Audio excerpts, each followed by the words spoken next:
Hello everyone, today's story is Curious George and the Firefighter. Let's go.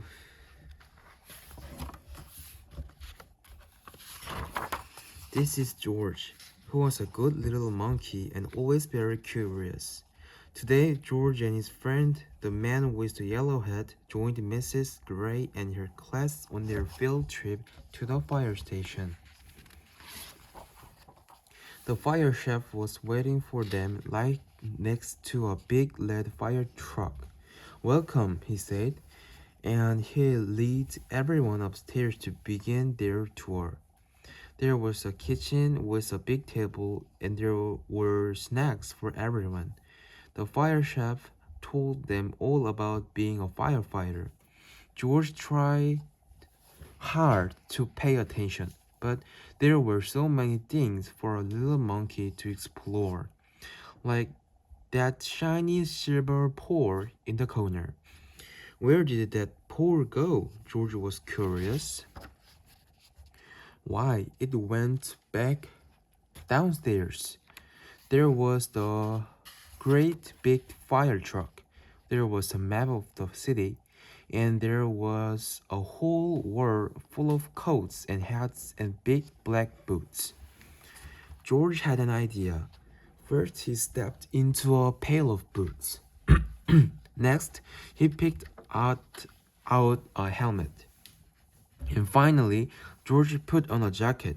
He was a firefighter. Suddenly, pring!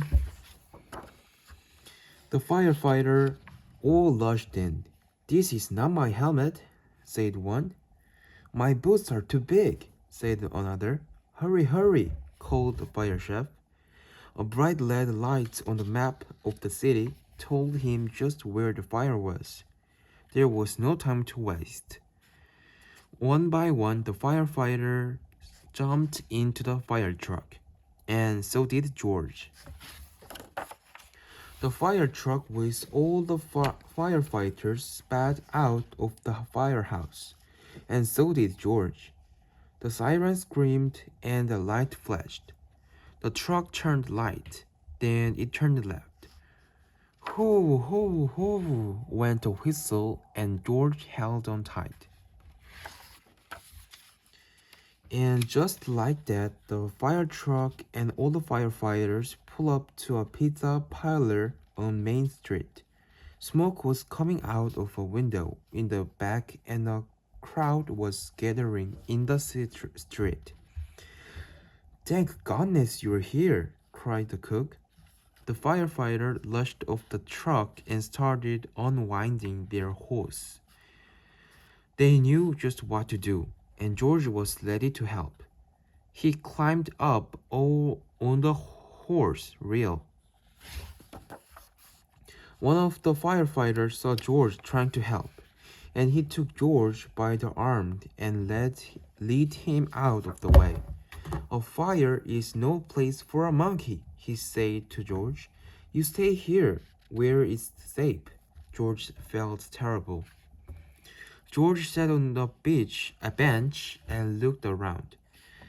Next to him on the ground was a bucket full of balls. George reached in and took one out. It fit in his hand just right, like the apple he'd had for a snap. A little girl was watching George. He tried to give her the ball, but she was too frightened. George took another ball, and another. "Look," a boy said, "that monkey is juggling." The boy took a ball from the cage and tossed it to George, but it went too high. George climbed up onto the fire truck to get it. Now George had 4 balls to juggle. He threw the balls higher and higher. He juggled with his hands. He juggled with his feet. He could do all kinds of tricks. The boy threw another ball to George. George threw a ball back to the boy. The little girl reached down the pig and picked up a ball, too. Soon all the children were throwing and catching back and forth.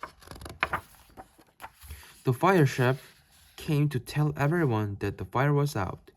Just then, the little girl laughed and said, "Look, Mommy, a fire monkey." "Hey," called the fire chef, "what are you doing up there?" "What a wonderful idea," the little girl's mother said to the fire chef. "Bring this brave little monkey to help children when they're frightened." "Oh," the fire chef said. "Well, thank you." Before long, the fire truck was back at the firehouse, where a familiar voice called, "George!" It was the man with the yellow hat. "This little monkey had quite an adventure," said one of the firefighters. "Is everyone all right?" asked Mrs. Gray. "Yes, it was just a small fire," said the fire chef, "and George was a big help." Now the field trip was coming to an end, but there was one more treat in store. All the children got to take a ride around the neighborhood on the shiny red fire truck, and they each got their very own fire helmet, even George, and it was just the right size for a brave little monkey. Thank you for the watching. Bye bye.